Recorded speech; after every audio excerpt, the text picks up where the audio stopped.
Hello dear students, what are the features of various micronutrient or vitamin deficiencies that we should be aware of? They are a very important topic for your upcoming exams. So vitamin A deficiency we know causes a whole lot of things. The earliest symptom is night blindness, the earliest sign is conjunctival xerosis.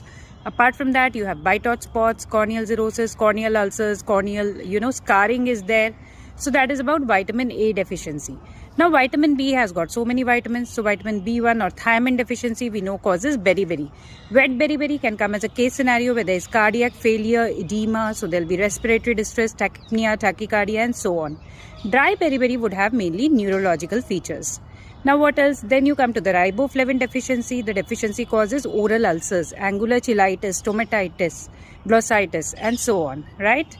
Moving ahead, you have other pyridoxine deficiency can cause refractory neonatal seizures, right? And it can cause neurological manifestations. And we know drugs like INH precipitate pyridoxine deficiency. So with ATTs, pyridoxine supplementation is a must, okay?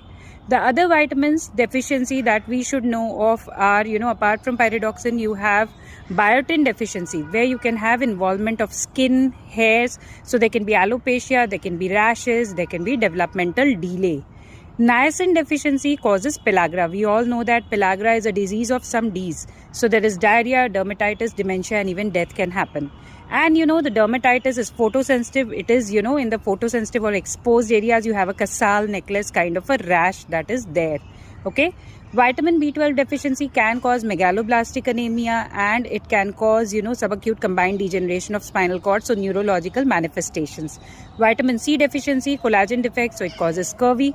Vitamin D deficiency leads to rickets and vitamin K deficiency can lead to bleeding manifestations because, so many clotting factors like 2, 7, 9, 10 require vitamin K for their synthesis, right?